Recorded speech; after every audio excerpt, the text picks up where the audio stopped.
एक बूढ़ी माँ की दर्द भरी कहानी। 3 साल हो चुके थे बेटे को अपना घर छोड़कर विदेश में बसे हुए। इन 3 सालों में बूढ़ी माँ और ज़्यादा बूढ़ी हो गई थी। 75 वर्ष की उम्र में सुलोचना देवी की याददाश्त काफ़ी कमज़ोर होती जा रही थी।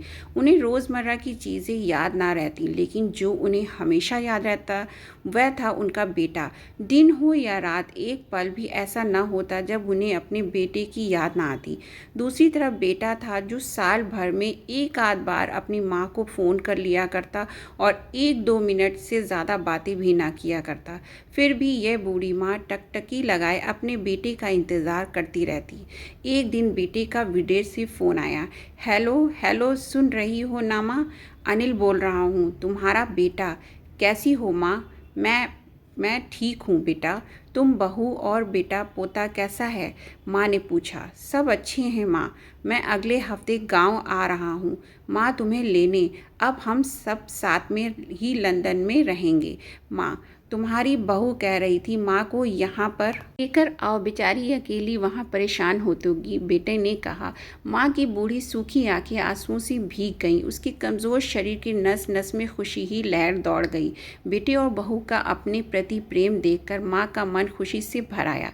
बेटे ने आगे कहा, माँ तैयार रहना माँ, मुझे ज़्यादा दिन छुट्टियाँ नहीं हैं। जितने पैसे लेने हैं लेकर रखना। तब मैं प्रॉपर्टी डीलर से बात कर लेता हूँ घर के लिए। घर के लिए? माँ ने पूछा।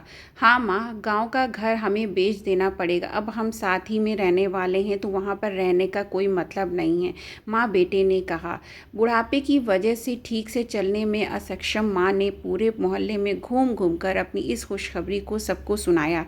सभी को खुशी हुई। सबको लगा माँ जी आखिरी दिन अपने परिवार के साथ खुशी से बीत जाएंगे। माँ ने अपने घर के कोने कोने को ऐसे देखा जैसे वह अपने दूसरे बेटे को देख रही हो। देख भी क्यों ना, उस पर घर को अपने बेटे से कम थोड़ी समझा था। अपने पति के साथ 40 साल यहीं तो बिताए थे, लेकिन अब मजबूर थी बुढ़ापे के आखिरी साल बेटे और बहू के साथ बिताना चाहती थी। दिल पर पत्थर रख कर घर बेचने के लिए माँ तैयार हो गई। आनंद फानंद में बेटे ने घर को आधे दामों पर बेच दिया। माँ ने ज़्यादा नहीं, लेकिन जिन चीज़ों से दिल लगा था उन चीज़ों को समेटा और बेटे के साथ टैक्सी में बैठकर एयरपोर्ट के लिए चली गई। एयरपोर्ट पर आकर बेटे ने माँ से कहा, माँ तुम यहाँ बेंच पर बैठो, मैं सामान और बोर्डिंग पास की जांच करा कर आता हूँ। वहाँ वक्त लगता है और खड़ा रहना पड़ता है, तुम्हें तकलीफ़ होगी, तुम यहीं आराम करो। मैं यूँ गया और यूँ आया। माँ बेंच पर बैठ गई और बेटा अंदर चला गया। काफ़ी समय हो गया बेटा वापस नहीं लौटा। माँ सोचने लगी, ज़्यादा भीड़ होगी इसलिए देर लग रही होगी। मेरा होने को आया, अब तो लोगों की चहलकदमी भी कम होने लगी। माँ को अब चिंता होने लगी। एक कर्मचारी ने आकर पूछा, किससे मिलना है माँ जी? आपको यहाँ पर क्यों बैठी हैं? डरती हुई आवाज़ में सुलोचना देवी बोली, मेरा बेटा अंदर सामान की जांच कराने गया है, लंदन जा रहे हैं हम। क्या नाम है माँ जी आपके बेटे का? कर्मचारी ने पूछा। अनिल नाम है मेरे बेटे का, सुलोचना देवी ने बताया। कर्मचारी अंदर गया और थोड़ी देर बाद बाहर लौटा। उसने सुलोचना देवी से कहा, माँ जी लंदन जाने वाली फ़्लाइट तो दोपहर में ही जा चुकी है और आपका बेटा भी उस फ्लाइट में बैठकर लंदन जा चुका है। अब आपके यहाँ बैठने का कोई मतलब नहीं है, आप भी अपने घर चली जाइए। क्या जा चुका है और मैं घर जाऊँ? घर? माँ की आंखों से आंसुओं के सैलाब उठने लगे। जैसे तैसे माँ घर पहुँची तो जो अब उसका भी नहीं था, बिक चुका था। वो वहीं बरामदे में तुलसी के पास सो गई। घर के नए मालिक को उस पर दया आई तो एक कमरा किराए से उसको दे दिया। पेंशन के पैसों से और किराए का बंदोबस्त हो जाता था। दिन बीतने लगे।